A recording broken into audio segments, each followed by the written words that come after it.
Nous inaugurons aujourd'hui dans TV8 Info notre nouvelle rubrique consacrée au droit du travail. Et pour en parler sur notre plateau, Sarah Schifferling-Zingraf, qui est avocate et spécialiste de la question. Bonjour. Bonjour. Alors, pour bien commencer, nous allons parler des contrats, puisque c'est souvent le début d'une relation entre un salarié et son entreprise. Alors, il n'y a pas un contrat, mais des contrats.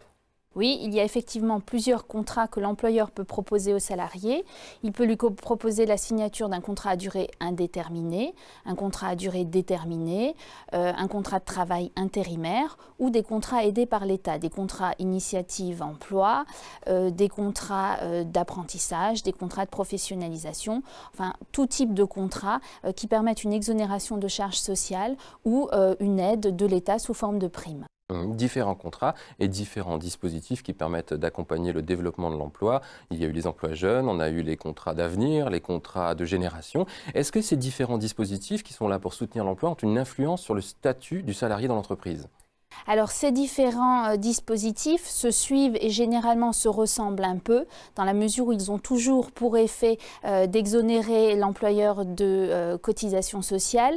Le salarié, lui, n'a pas en principe une place différente dans l'entreprise, si ce n'est que lorsqu'il est en formation, notamment en contrat d'apprentissage ou de professionnalisation, il ne passe qu'une partie de son temps dans l'entreprise et une autre partie dans le centre de formation. Donc il ne peut pas avoir la même place qu'un salarié employé à temps complet en contrat de travail à durée indéterminée.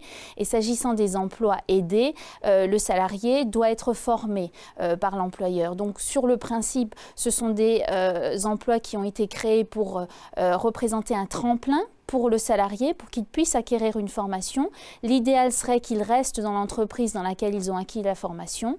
En pratique, c'est parfois différent dans la mesure où ils n'acquièrent pas toujours la formation nécessaire et ils ne sont pas toujours assimilés aux autres salariés en CDI à temps complet. D'accord, le contrat est signé entre l'entreprise et le salarié.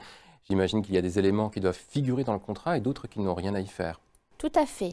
Les contrats de travail à durée indéterminée, en fait, lorsque vous n'avez pas de contrat de travail signé, votre contrat est présumé à durée indéterminée et à temps complet. Les contrats qui sont obligatoirement écrits sont les contrats de travail à durée déterminée, ainsi que les contrats de travail aidés, dans lesquels il faut rappeler l'identité des parties, donc de l'employeur et du salarié, le taux horaire du salarié, le nombre d'heures mensuelles travaillées. Et lorsqu'il s'agit d'un contrat de travail à temps partiel, il est important de préciser les horaires de travail, sans quoi le contrat de travail est illégal et peut être requalifié par un conseil de prud'homme.